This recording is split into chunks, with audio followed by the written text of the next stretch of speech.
नमो तस् भगवतो अरहतो सम्मा सम्बुद्धस्स।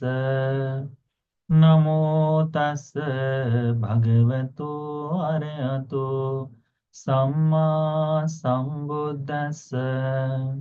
नमो तस् भगवतो अरहतो सम्मा सम्बुद्धस्स।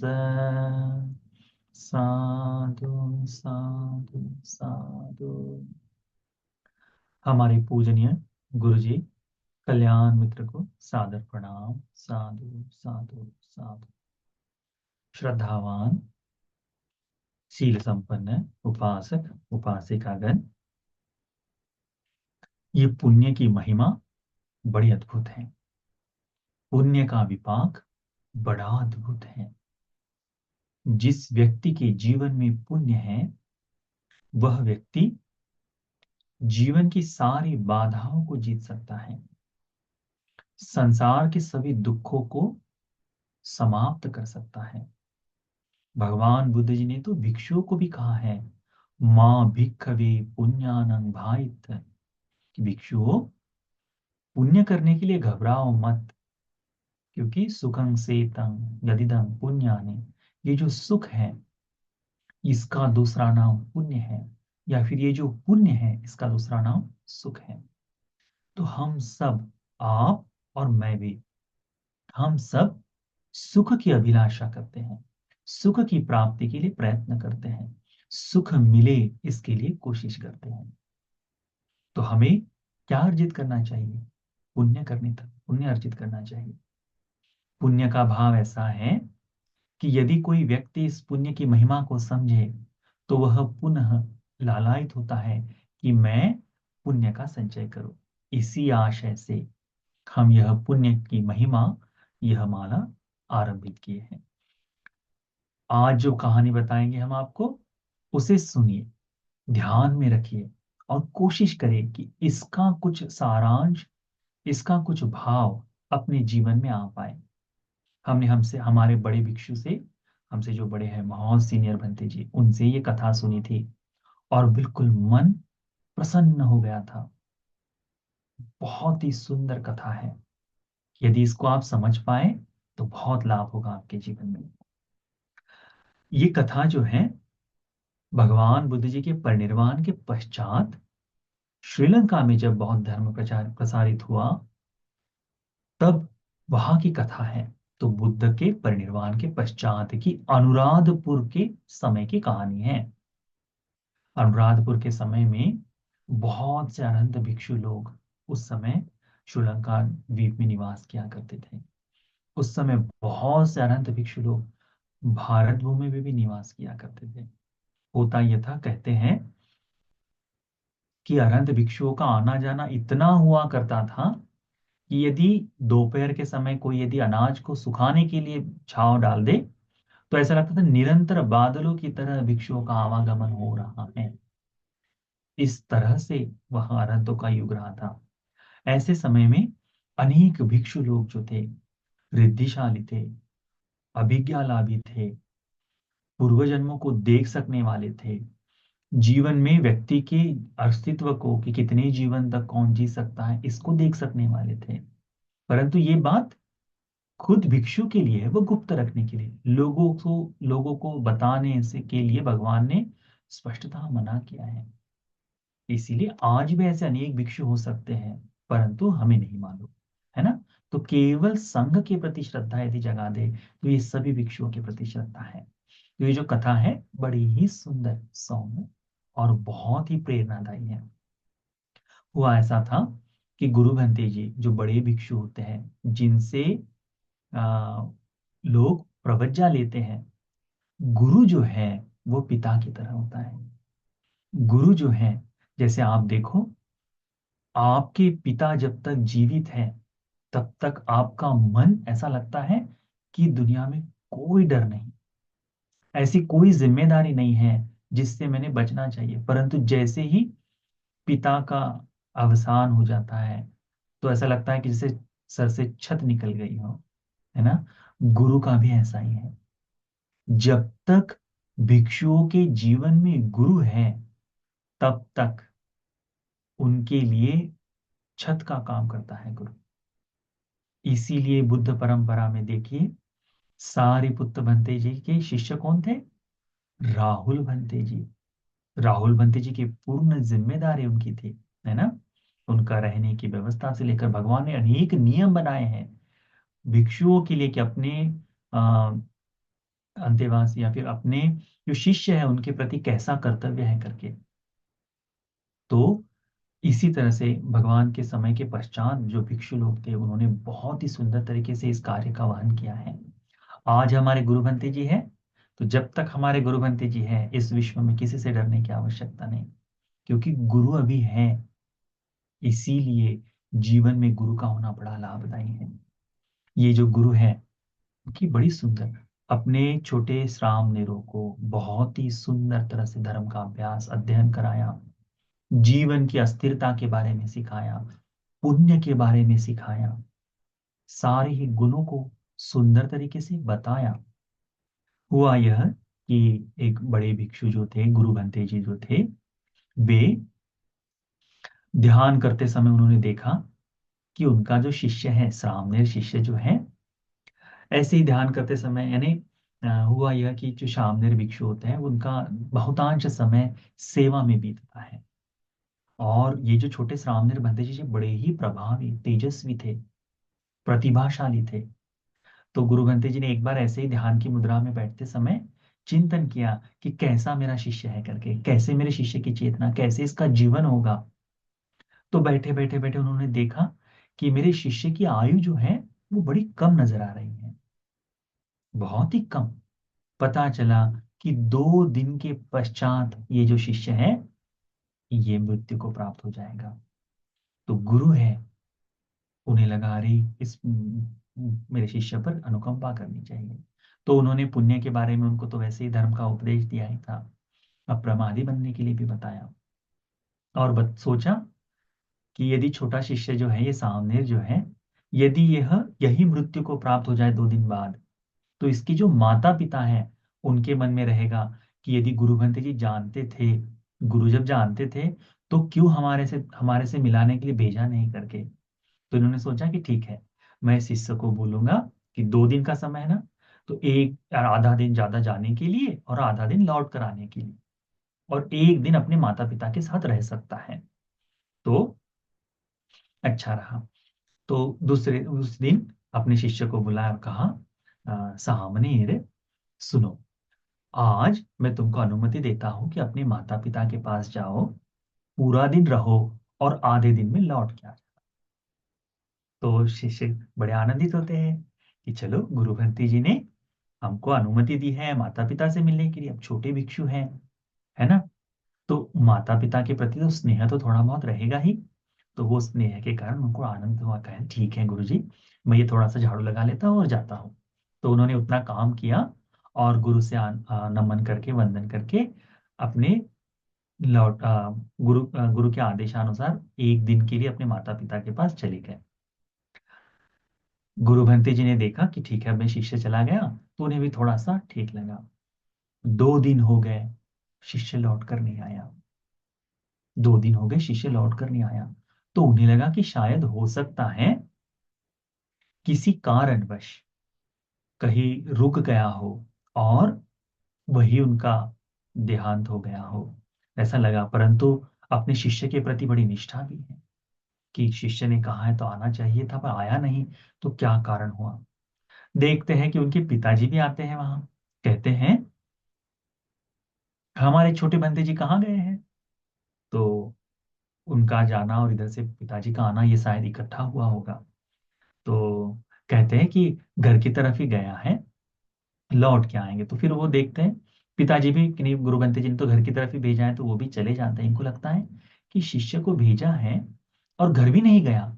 दूसरा दिन खत्म होने के बाद तीसरे दिन सुबह ये जो छोटे से सामने थे ये लौट कर आ रहे हैं। लौट कर आते ही इन्हें गुरु बंते जी को बड़ा आश्चर्य हुआ कि जिनका जीवन मात्र 2 दिन का था, तीसरे दिन तक कैसे जीवित है करके। निश्चित ही कोई अद्भुत घटना घटित हुई है, निश्चित ही कोई आश्चर्य हुआ है करके। तो छोटे सामनेर को बुलाते हैं, कहते हैं कि सामनेर क्या हुआ, कहा यानी तुम घर भी नहीं गए, क्या हुआ? तो कहते हैं गुरुजी घर जाने वाला था, परंतु 2 दिन किसी काम में व्यतीत हो गए। और फिर गुरु भंते जी ने तो कहा था ना कि दूसरे दिन लौट के आना, 2 दिन बाद लौट के आना। तो फिर घर नहीं गया, मैं वैसे ही लौट के आया। देखो श्राम मेरे कितना आज्ञाकारी। 2 दिन बाद लौट के आना है, अनुमति थी घर जाने की, ठीक है, पर किसी कारणवश नहीं गए, परंतु 2 दिन बाद लौट के आ रहे हैं।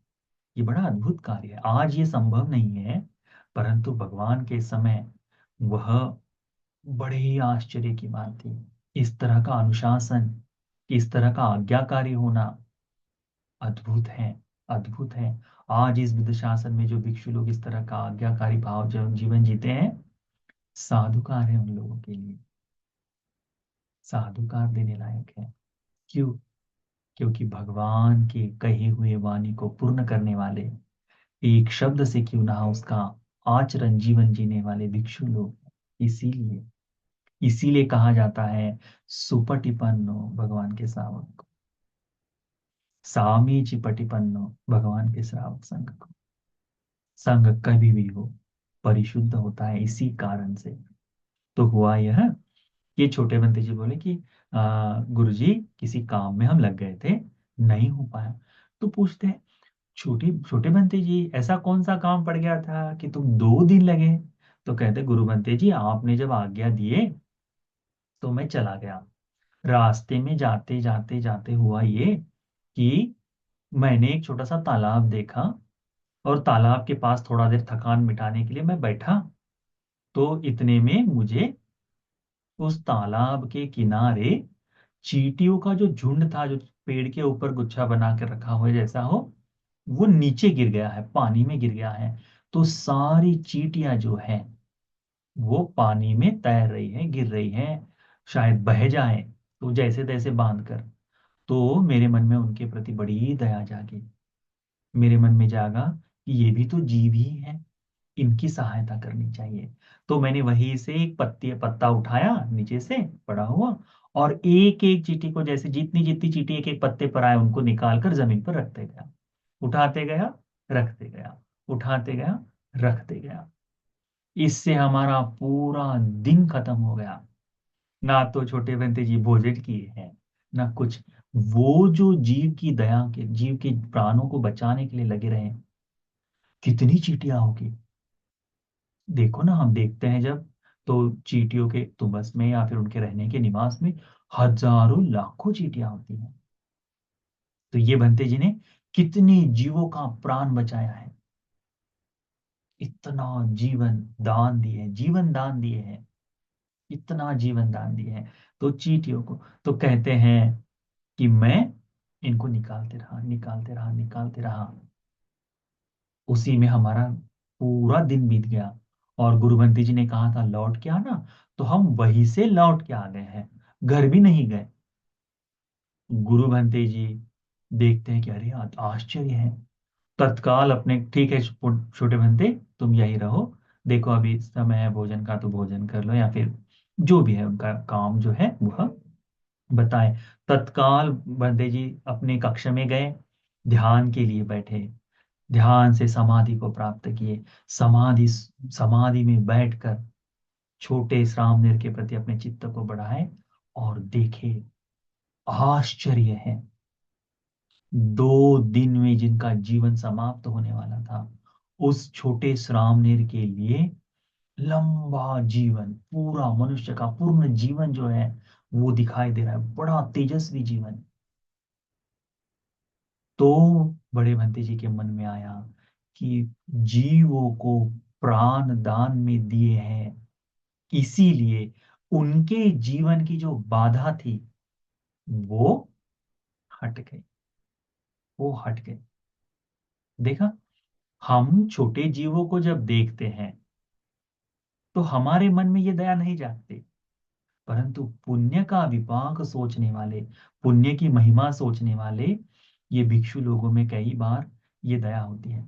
हम जैसे मेरे लिए भी कह ले तो मैं इस बात को नहीं कर सकता।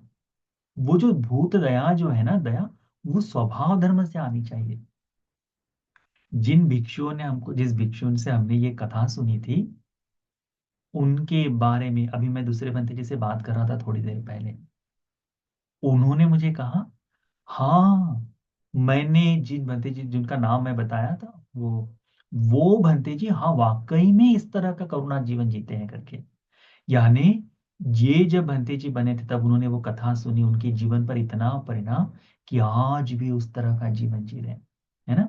तो ये अनंत उस समय अनुराधपुर के युग में हुई कथा, आज वर्तमान में जो हमारे गुरु से शिष्य बने जो भिक्षु लोग हैं, इनमें ये श्रद्धा का भाव, इनमें ये पुण्य का विपाक सोचने का भाव आज जागता है। इसे देखकर लगता है कि वाकई में पुण्य अद्भुत है, पुण्य की महिमा अद्भुत है। छोटे सामनेर का जीवन जो है पूर्णतः बदल गया। उन छोटे सामनेर को न किसी तरह की पूजा करनी पड़ी, न किसी तरह की याचना करनी पड़ी, न किसी तरह का कोई कर्मकांड करना पड़ा। किए क्या? सत्कर्म किए हैं। किए क्या? पुण्य कर्म किए हैं। पुण्य करने के लिए और क्या चाहिए? तो ये पुण्य जो है, जीवन भिक्षु जीवन जी रहे हैं, कर्म का विपाक तो भोगना ही होगा, परंतु कई बार ऐसा होता है कि इस जीवन में किया हुआ पुण्य इतना विशाल हो जाता है कि जो ऐसा विपाक देता है कि जिससे जीवन जीवन परिवर्तित हो जाए। तो फिर हमारे जीवन की छोटी मोटी बाधाएं तो बहुत कम है। इसीलिए उपासक उपासिका गण अपना संपूर्ण जीवन पुण्य के लिए लगाओ। बाकी सारी छोटी बड़ी चीजें होते रहेगी, हम जैसा तैसा जीवन जी रहेंगे, जी लेंगे। सुख से जियो, दुख से जियो, तब भी मन में मैं पुण्य करूं ये भाव होना चाहिए। पुण्य अद्भुत है, अद्भुत है। और यह जो पुण्य इस तरह से जो भूत दया का जो पुण्य है, वह क्या कह सकते हैं उसे, वो अंतर्भूत अंतर्मन से जागता है। उसे बाहर से बनाकर करने की आवश्यकता नहीं पड़ती। उसे बाहर से किए जाए तो आर्टिफिशियल लगेगा, कृत्रिम लगेगा, वैसा नहीं। अद्भुत है भिक्षुओं का संग, अद्भुत है पुण्य की महिमा। इस बात को ध्यान में रखो कि जीवों का प्राण बचाए तो जीवन दान देना होता है। जीवन दान दिए तो क्या मिलता है? जीवन ही मिलता है।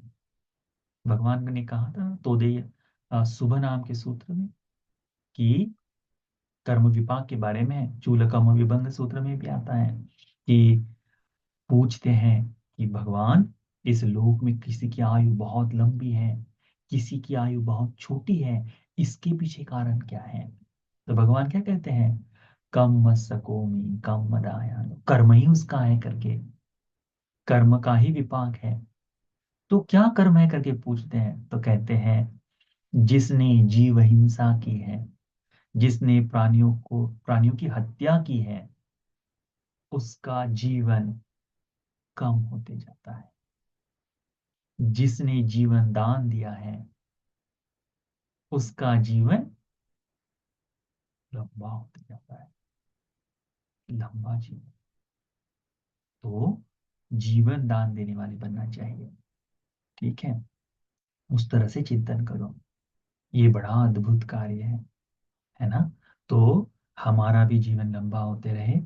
जितना जीवन अभी लेकर आए उतना तो जिएंगे ही, परंतु पुण्य का विपाक अद्भुत है। किस समय कौन सा पुण्य कैसे विपाक दे नहीं कह सकते।